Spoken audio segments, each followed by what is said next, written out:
Halo semuanya, welcome.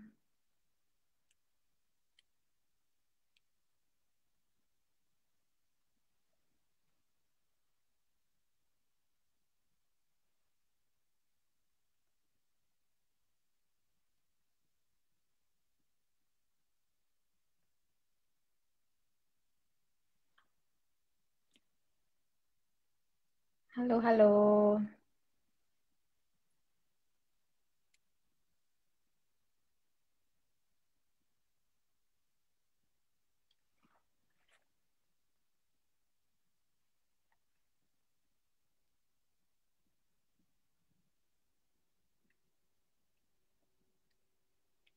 Kita masih nunggu sebentar ya untuk Dani Sutradewa. Oh, unable to join. Kita coba lagi ya.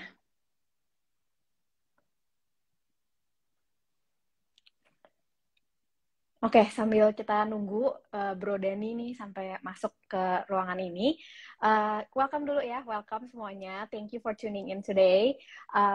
Hari ini ini actually acara perdana nih ya dari Finpok Money ini yang terbarunya, yaitu Finpok Room, ya kan. Perkenalkan dulu, nama saya tuh Gwen Sembada.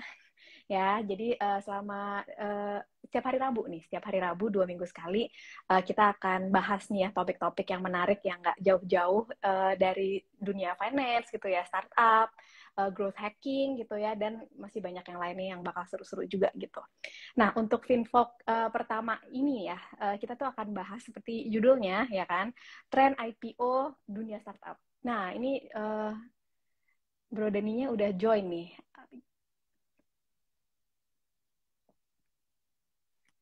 Coba kita invite lagi ya.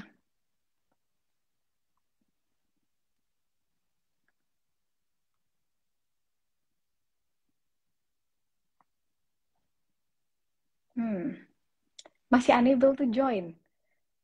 Sebentar ya.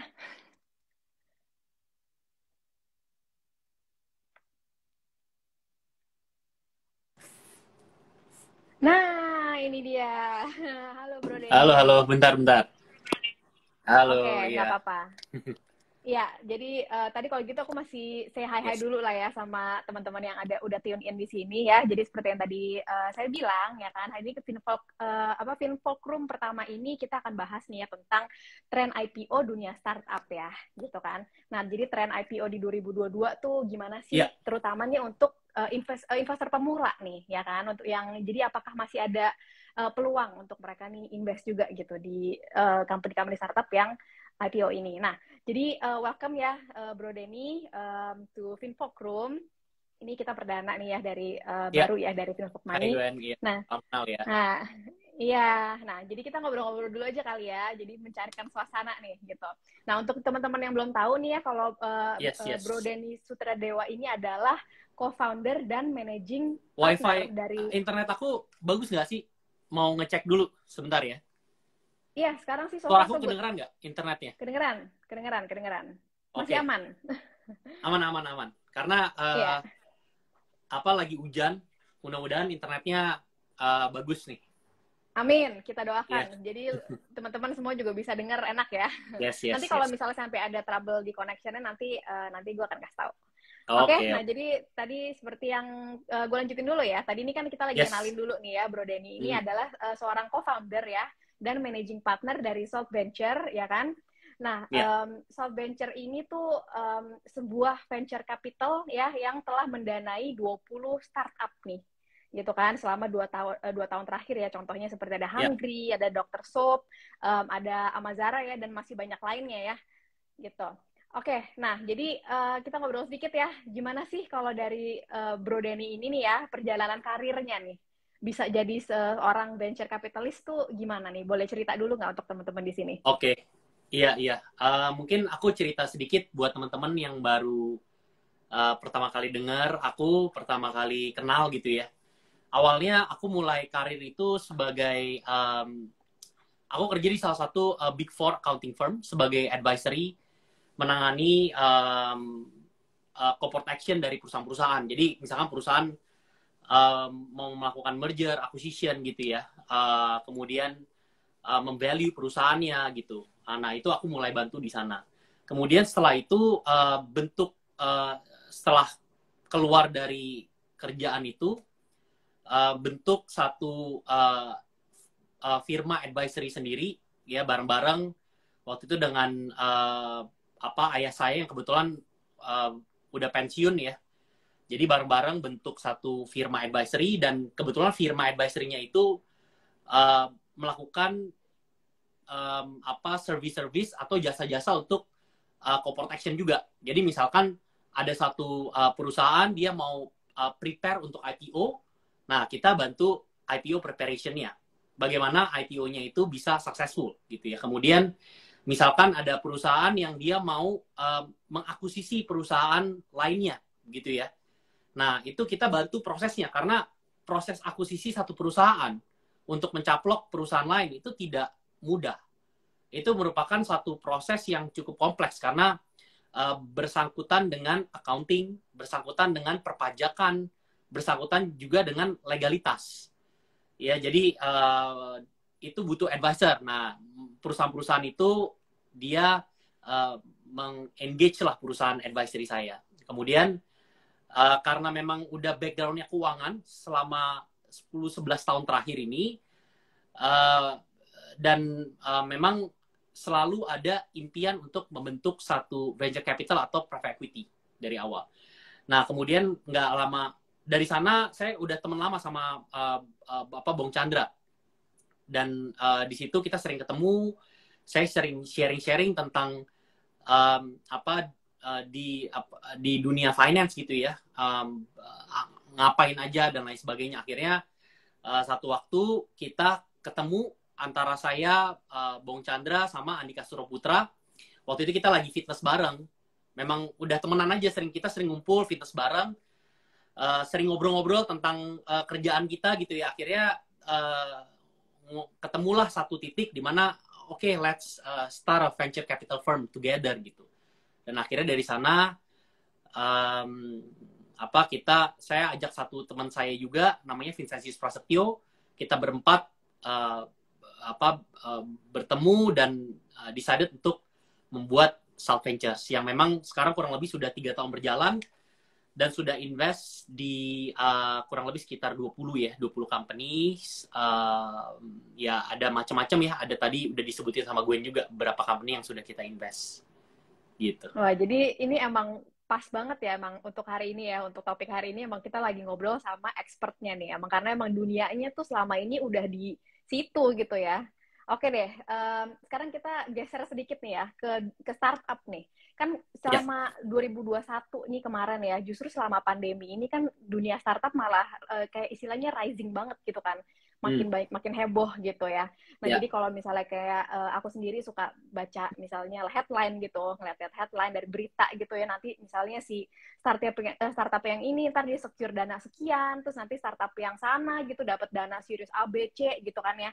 Nah, gimana sih, mau nanya nih ya, aku tanya ya, gimana sih sebuah venture capital ya, atau mungkin investor yang udah hitungannya kelas kakap gini, seperti Bro Denny kayak gini, melihat potensi-potensi mana aja gitu loh, yang layak mendapatkan fund-nya gitu, yang angkanya nih beneran selangit-langit gitu. Tadi pertanyaannya gimana caranya startup mendapatkan pendanaan gitu ya, gue nih. Tadi agak sedikit. Jadi maksudnya dilihatnya nih potensi-potensinya apa gitu ya, yang biar layak gitu untuk didanain gitu. Ya, dari sebuah startup ya. Jadi memang startup itu yang pertama, kriteria yang pertama yang Salt Ventures biasa melihat dan tertarik itu adalah dari sisi industri size-nya dulu, industrinya dulu. Ya, apakah startup tersebut ada di industri yang sedang growing secara pesat gitu ya, bertumbuh secara pesat. Kenapa? Karena kalau misalkan foundersnya jago, bisnis konsepnya bagus, tapi kalau dia ada di industri yang sedang shrinking, itu percuma aja. Karena seberapa kuat pun dia berusaha, seberapa pintar pun founder itu berpikir, ya kalau industri lagi shrinking, itu pasti bisnisnya akan sangat susah untuk bertumbuh. Emang wrong timing aja gitu berarti ya? Wrong timing. Saya kasih satu contoh, misalkan ada satu founder sekarang mau mulai perusahaan taksi. Nah, taksi itu sekarang lagi industri yang lagi shrinking karena sudah ada new industry yaitu ride sharing yang sedang bertumbuh pesat. Nah, jadi seberapa pintar pun founder tersebut, tapi kalau dia dia mau buat perusahaan taksi gitu ya, itu pasti dia akan kesulitan. Perusahaan tersebut tidak akan punya ruang yang cukup, industri yang cukup untuk bisa bertumbuh besar.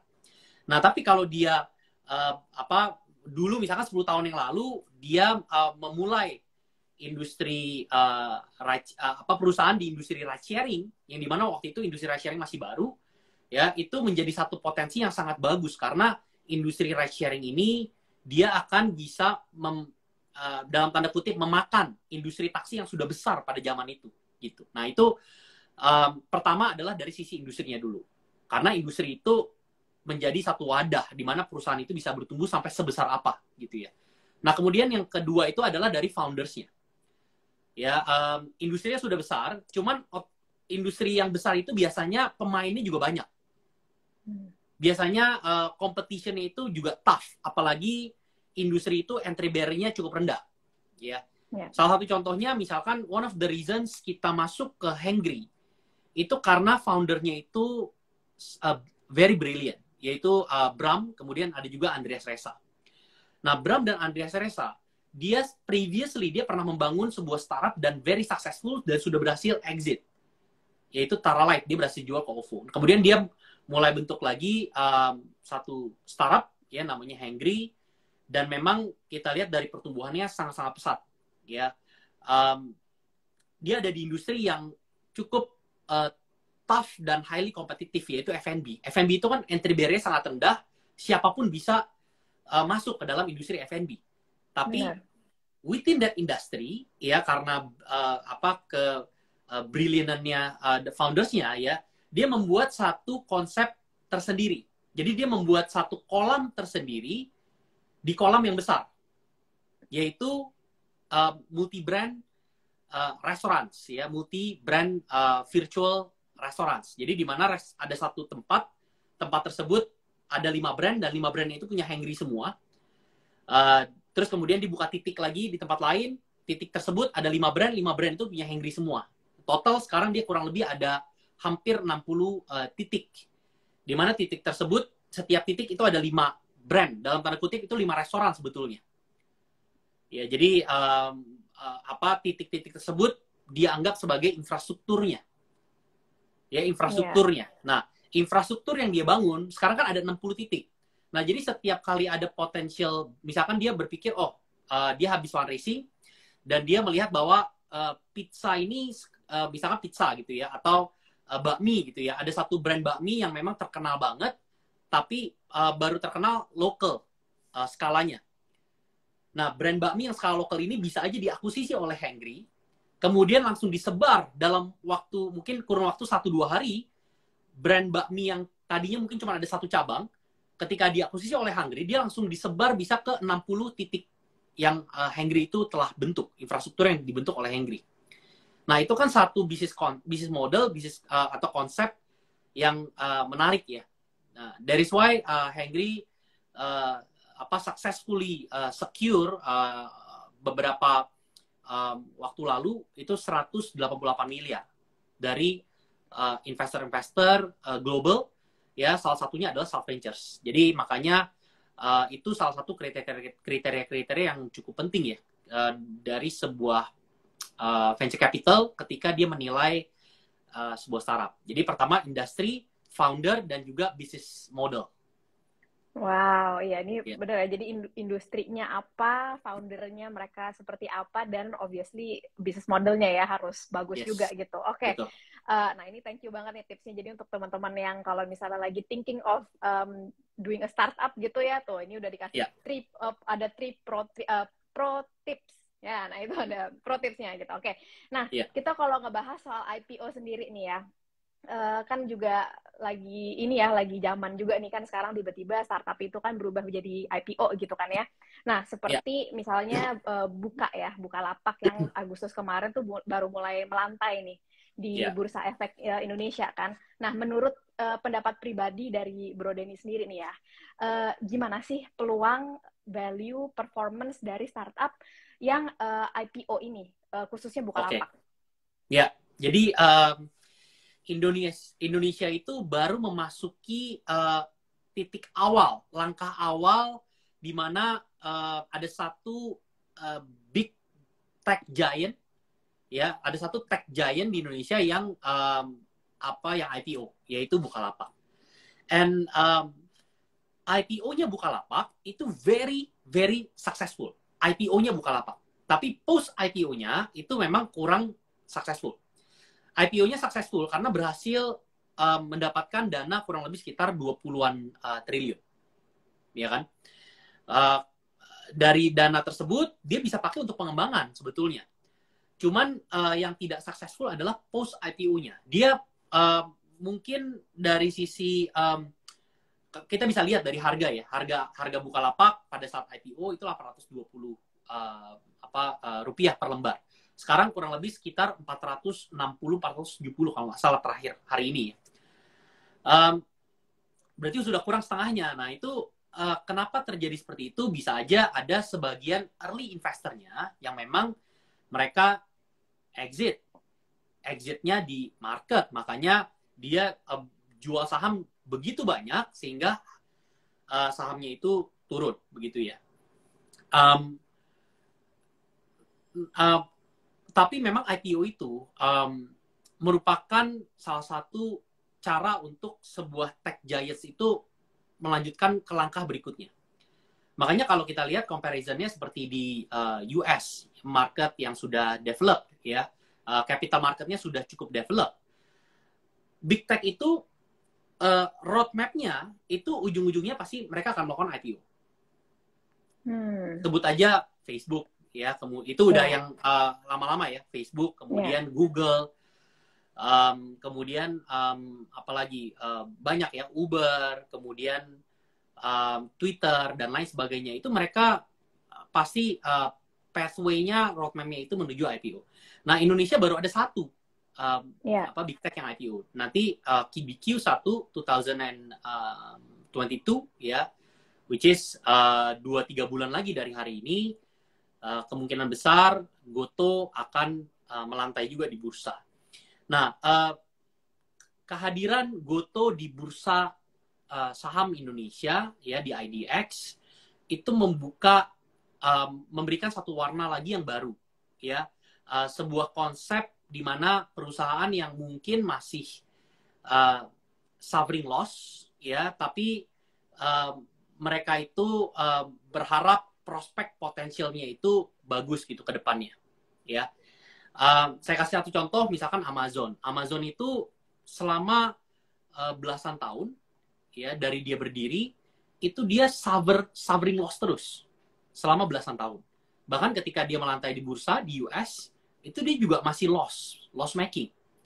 Tapi sekarang kalau kita lihat Amazon hari ini, dia merupakan one of the most profitable company in the world. Dia berhasil membentuk infrastrukturnya, sehingga sekarang siapapun yang masuk ke dalam infrastrukturnya Amazon, itu dia bisa charge fee, sehingga dia bisa mengenerate profit yang sangat bagus. Ya. Salah satu infrastruktur yang dibuat, itu bukan hanya Amazon website-nya, tapi yang paling profit generating dia, itu adalah AWS. Itu cloud computing yang dia buat. Cloud computing system. Itu dulu, cloud dulu computing banyak services. Yang nggak mau ngelihat. Oh nggak, sorry. Nggak, itu kalau kita ngomong soal Amazon itu kan dulu emang soalnya banyak yang nggak mau ngelihat vision itu gitu kan ya, banyak yang nggak mau terima gitu. Tapi malah sekarang mereka ngebuahin hasil banget gitu ya. Yes. Nah, kalau kita lihat in the short run, pasti akan terjadi volatilitas yang drastis, tergantung dari berita yang dikeluarkan saat itu. Kemudian profit atau report, ya kan, financial report yang dikeluarkan di quarter tersebut. Nah, itu pasti akan mengganggu saham in the short term. Tapi in the long run, kalau misalkan kita tarik garis lurus dari Amazon pertama kali IPO sampai hari ini, itu mungkin gain-nya sudah ribuan kali. Ya kan? Nah, konsep seperti ini yang mungkin masih harus para pemain capital market di Indonesia, ya, retail investor, misalkan seperti individu-individu, itu masih harus beradaptasi dengan konsep loss making company yang punya prospek dengan sangat bagus itu melantai di bursa. Karena dari dulu pemain-pemain retail di Indonesia itu selalu menggunakan acuannya PE multiples, price to earnings. Earnings itu kan bottom line, net profit. Nah, berarti kan acuannya selalu net profit. Nah, kalau kita lihat misalkan Bukalapak, atau misalkan kita lihat Goto nanti pada saat IPO, itu mereka masih perusahaan-perusahaan yang loss making. Kalau kita pakai acuan PE, itu tidak akan masuk. Nah, biasanya kalau di Amerika, di US, mereka melihat growth potentialnya. Ya, ini kan termasuk kategorinya adalah growth stock. Kalau misalkan perusahaan-perusahaan tech seperti ini. Ya, jadi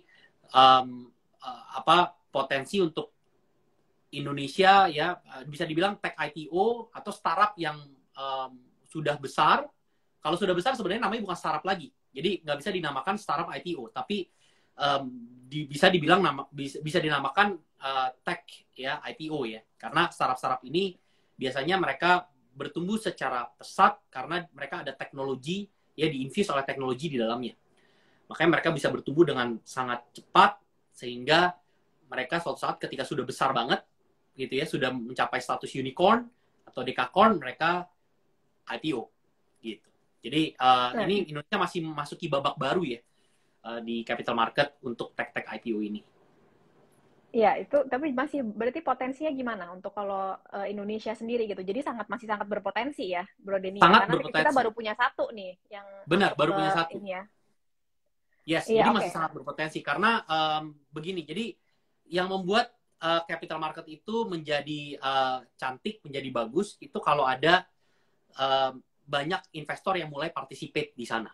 Ya kan, makin banyak investor yang participate, capital market itu akan semakin bertumbuh besar. Ya, stock market akan semakin bertumbuh besar juga dari sisi volume transaction-nya. Nah, volume transaction retail investor itu di dalam negeri itu sudah mulai banyak. Sudah mulai banyak orang yang terbuka atau melek ya terhadap capital stock market gitu. Nah, kehadiran Goto pada saat masuk ke bursa itu diharapkan bisa attract foreign money ya untuk masuk ke dalam stock market di Indonesia juga. Nah, itu yang kita harapkan karena dengan adanya itu stock market akan menjadi volume transaction akan menjadi sangat besar. Ya, oke. Nah, kita tahan dulu nih ya. Kita nanti akan masuk lagi nih ke Goto nih ya.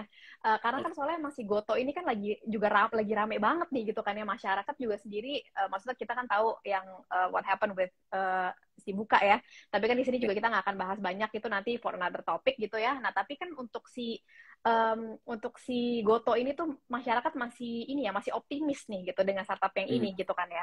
Nah, kalau menurut Bro Denny sendiri nih ya, masih Goto ini tuh emang beneran sedahsyat itu kah atau emang overrated? Gimana tuh? Ya, jadi nanti yang kita nantikan, ya saya yakin yang semua orang nantikan, yang tertarik dengan, yang maksudnya yang suka dengan stock market, ya dan yang tertarik dengan tech IPO, pasti semua itu akan menantikan laporan keuangannya Goto. Karena kita pengen tahu isi perutnya Goto ini apa aja. Kemudian kita juga menantikan prospektus ya daripada Goto. Dalam artian Goto ini dia itu memiliki apa aja di dalamnya. Karena mereka masih perusahaan yang private saat ini, kita masih belum tahu Goto itu salesnya berapa sih. Masih nebak-nebak nih gitu ya. Benar, dan bukan hanya profit and loss doang. Goto ini dia investasi kemana aja. Contoh misalkan yang sudah terbuka karena dia melakukan kayak Gojek gitu ya, dia melakukan satu investment di bank namanya Bank Arto. Memiliki kurang lebih sekitar 20% saham. Ya, Bank Jago yang sekarang ditransformasi menjadi Bank Jago. Ya. Itu yang salah satu investasi Gojek yang memang secara publik itu di-announce. Ya kan? Nah, tapi yang lain-lainnya, perusahaan-perusahaan yang lainnya, misalkan contoh Gojek kan kemarin itu sudah mengakuisisi yang namanya Mokapos. Ya. Nah, itu perusahaan private. Mungkin bagi teman-teman yang nggak ngikutin ceritanya Gojek, nggak akan tahu kalau Gojek itu punya Mokapos. Ya, nah Gojek itu juga punya macam-macam. Tokopedia, belum lagi Tokopedia gitu. Itu juga punya macam-macam. Jadi Gojek itu merupakan number one player di ride sharing dan logistik industri, ya. Tokopedia itu number one, number two. Sekarang balap-balapan sama Shopee di marketplace, ya kan? Nah, dua perusahaan yang bisa dibilang giant di industrinya itu bergabung menjadi satu. Dan ditambah lagi ada financial services. Goto itu punya namanya GoPay, ya.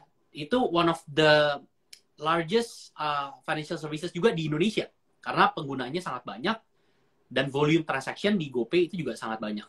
Nah, jadi ketiga industri tersebut digabung. Ride sharing, logistik, kemudian marketplace, dan juga financial services. Itu digabung menjadi satu perusahaan namanya Goto, dan itu IPO. Nah, kalau menurut saya harusnya successful. Kalau enggak, bukan hanya Goto yang gagal, tapi Indonesia capital stock market di Indonesia itu juga bisa dibilang gagal ya. Karena perusahaan secantik itu tapi nggak berhasil attract uang yang bagus gitu ya ke dalam perusahaan. Gitu. Iya, itu mungkin bisa satu Indonesia mungkin bisa terguncang gitu ya, kaget gitu kalau sampai nggak working out gitu ya. Nah, karena tren IPO ini ya, gimana industri startup dampaknya nih terhadap ekonomi Indonesia? Ini kan tadi kita lagi bahas Goto ya. Ini kan mereka lumayan company-company besarnya Indonesia nih gitu. Jadi kalau gimana kalau dampaknya dengan ekonomi Indonesia? Oke. Jadi Indonesia, ekonomi Indonesia itu akan robust karena Indonesia itu masih kategorinya adalah developing countries. Ya, dia masih currency yang dipakai di Indonesia itu rupiah. Dan rupiah itu not a reserve currency. Bukan currency yang bisa dipakai di seluruh dunia. Jadi kita masih sangat dependent dengan uang-uang dari asing, ya, terutama uang-uang yang memang dari negara-negara yang develop seperti US dan China, ya.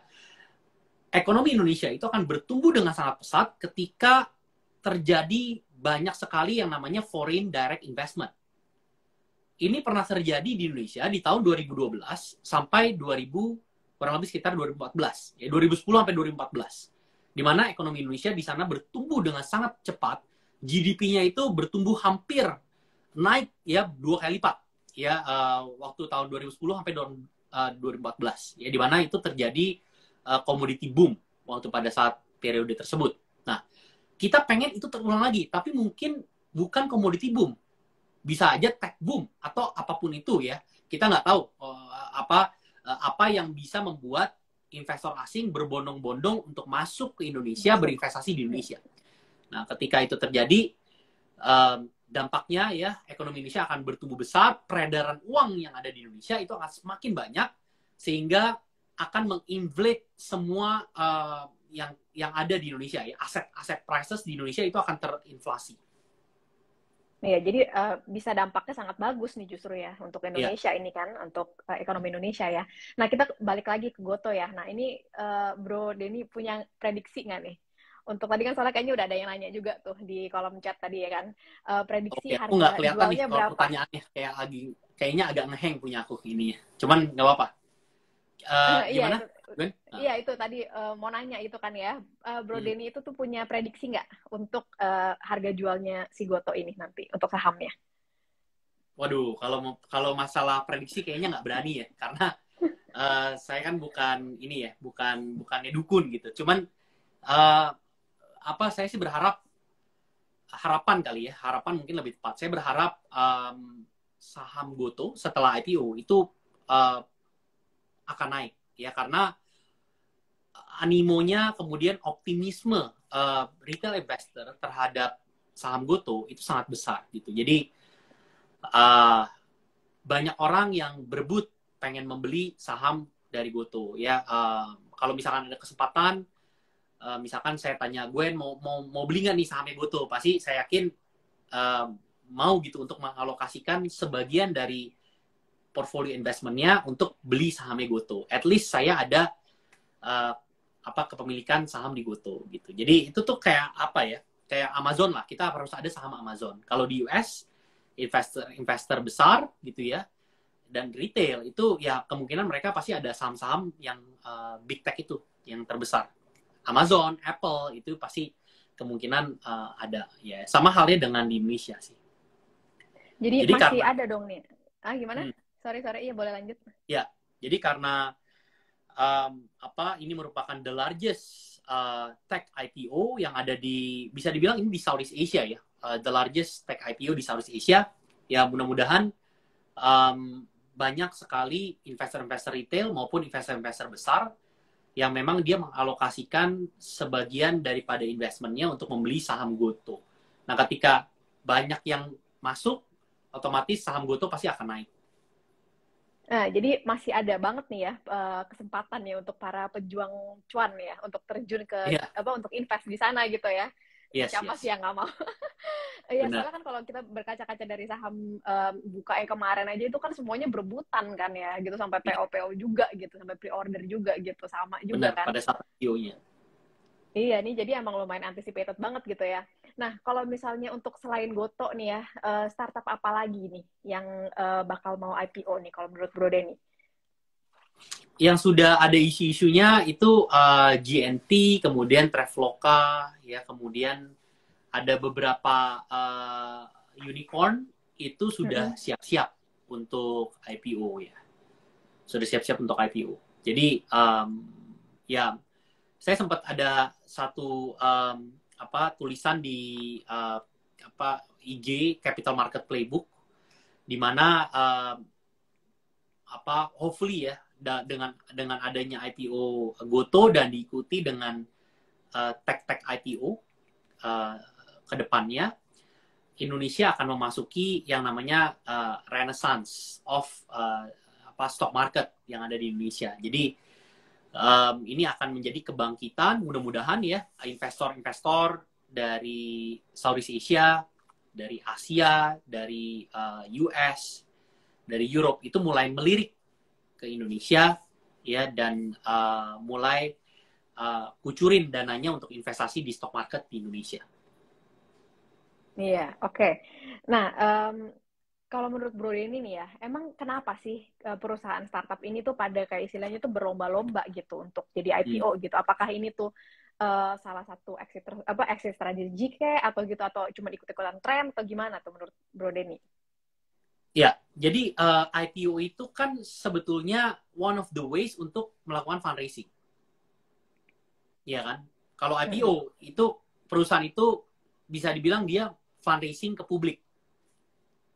Ya, fundraising dia mengambil dia istilahnya fundraising tapi attract public money untuk masuk ke dalam perusahaannya. Ya. Itu merupakan bisa dibilang pathway dari sebuah startup. Ya, biasanya yang dilakukan dari startup ketika baru lahir gitu ya, baru menjadi sebuah startup, biasanya prosesnya adalah dia akan melakukan yang namanya seed investment dulu. Dia akan cari yang namanya seed investment, di mana biasanya seed investment itu diinvest oleh individual investors, ya, atau sebutannya 3F ya, family, friends, and fools gitu. Di mana orang-orang itu yang terdekat lah, orang-orang terdekat yang memang mau invest, meresikokan uangnya cukup besar karena startup itu kan chance untuk gagalnya tinggi. Ya, untuk invest di dalam perusahaan tersebut gitu. Nah, kemudian selanjutnya dia ketika sudah mulai terbukti, bisnis modelnya sudah mulai jalan, ya dia akan mulai fundraising ke venture capital. Yeah. Ya, nah, venture capital ini juga ada anak tangganya. Ada venture capital yang invest di perusahaan-perusahaan yang masih cukup kecil, ada yang invest di perusahaan-perusahaan yang sudah besar. Ya, biasanya itu mereka akan lakukan itu terus sampai di satu titik di mana mereka pikir, my company is sizable enough untuk IPO. Karena perusahaan IPO itu harus perusahaan yang cukup sizable. Nggak bisa perusahaan baru umur 1 tahun, ya umurnya 2 tahun dia langsung IPO. Iya, karena terlalu kecil dan juga tidak atraktif enough untuk meng-attract public money masuk ke dalam perusahaan. Ya, jadi journey-nya begitu biasanya startup. Nah, pada saat IPO itu bukan finish line IPO itu. IPO itu merupakan lembaran baru di mana startup tersebut menjadi terbuka atau tech company tersebut menjadi terbuka untuk publik. Ya, Amazon dia udah IPO dari tahun awal 2000-an, tapi sekarang udah hampir 20 tahun ya dia terus bertumbuh gitu ya. Jadi memang pathway-nya memang seperti itu. Untuk Iya, startup jadi itu maksudnya atau tech company bisa tambah besar ya. iya, jadi bukan untuk exit strategi gitu, justru malah untuk ini tuh makin boom gitu ya, makin maju lagi gitu ya. Ya, betul. Jadi yang bikin IPO post IPO itu gagal itu dimanfaatkan untuk exit para early investornya. Jadi early investornya dia memanfaatkan itu untuk exit sehingga dia berbondong-bondong jualan saham itu dengan sangat besar, harga saham itu otomatis akan jatuh, akan turun. Betul. Ya, nah kalau kita lihat nanti mungkin ketika prospektusnya Goto keluar gitu ya, kita lihat investor-investornya Goto yang memang besar-besar ya, investor-investor terbesar daripada Goto, itu merupakan strategic player. Dan dia merupakan investor yang in it for the long run. Contoh misalkan Alibaba. Alibaba itu salah satu investor terbesar di Goto. Ya, kemudian ada lagi Sequoia Capital. Sequoia Capital itu juga merupakan salah satu investor terbesar di Goto. Kemudian ada North Star. Ya, mereka itu in it berinvestasi di perusahaan itu for the long run, mungkin for the 20 years ya, for 30 years gitu. Mereka tidak ada kepikiran untuk kayaknya pas IPO kita exit aja, jual semua saham-saham yang ada. Nah, makanya dibutuhkan investor backingan yang kuat-kuat seperti itu supaya perusahaan tersebut setelah IPO itu malah bertambah besar ya, dan dari harga sahamnya itu juga akan bertambah naik. Right. Ya. Oke, itu menarik ya jadinya nih. Oke, nah ini seru ya obrolannya nih. Jadi banyak banget nih daging semua nih isinya. Nah, sebelum kita mengakhiri nih, ini kan udah lumayan lama ya. Aku juga nggak mau terlalu buang waktunya Bro Denny gitu kan. Nah, jadi sebelum kita akhiri ya, aku mau nanya juga nih ya, kalau ada teman-teman di sini nih yang mau kepo-kepo gitu ya, apakah Bro Denny ada rekomendasi gitu ya untuk nyari kemana nih? Kalau misalnya mau rekomendasi tentang pengetahuan Ya. soal seputar startup lah, atau bisnis dan lain-lain gitu. Oke. Kalau misalkan tertarik sama capital market, bisa follow IG dari capital market ya. Jadi @capitalmarket.id kalau nggak salah. Saya juga agak-agak lupa. Ya, itu dicatat @capital. ya, @capitalmarket.id. Ya, kayaknya @capitalmarket.id. Nanti atau lihat IG saya aja. Kemudian di IG saya itu ada Linktree. Kemudian ada di profilnya ya, itu ada website, ada IG-nya, ada IG @capitalmarket. Ya kalau di sana ada beberapa informasi-informasi yang teman-teman yang memang tertarik untuk tahu lebih lanjut mengenai capital market bisa cek IG-nya itu. Oke, ya udah deh. Ya. Jadi pertanyaan tadi sekaligus mengakhiri nih ya perbincangan kita hari ini dengan Bro Denny ya kan. Thank you banget udah datang ke acaranya ini ya, Finfocroom. Ini adalah salah satu acara terbarunya ya dari Finfoc Money. Nah, tadi banyak daging banget ya. Ini aku juga sendiri banyak belajar gitu kan ya tentang dunia IPO startup gitu ya. Nah, tadi kita juga udah bahas juga gitu kan ya. Tadi menarik banget nih, tahun depan juga bakal ada beberapa startup juga nih ya Indonesia yang bisa jadi rumornya itu akan IPO juga tuh, tadi kayak JNT gitu kan, terus ada Goto, terus ada Traveloka gitu ya. Nah, tadi juga kalau misalnya teman-teman di sini pengen tahu lebih dalam lagi nih gitu kan tentang dunia finance, startup ini segala macamnya, jangan lupa tadi follow Finfolk Money dan follow juga tadi @capitalmarket.id ya, bener ya? Gitu. Yes. Nah, oke, kalau gitu kita akhiri dulu untuk hari ini. Thank you so much udah datang, dan untuk teman-teman juga udah thank you banget udah ngeluangin waktunya untuk ngedengerin kita berdua berbincang-bincang hari ini. Nah, nanti kalau misalnya teman-teman pengen ada topik lain nih yang mau dibahas ya di Finfolk Room ini, boleh langsung DM ya ke Finfolk Money. Nanti kita akan usahain untuk bisa ngobrolin topiknya dan panggil speakernya bagus-bagus juga. Oke, thank you so much ya Bro Denny, and nice to meet you. Thank you. Thank you, nice to meet you too. See you next time ya. Yeah, see you. Bye. Oke, thank you. Bye semuanya.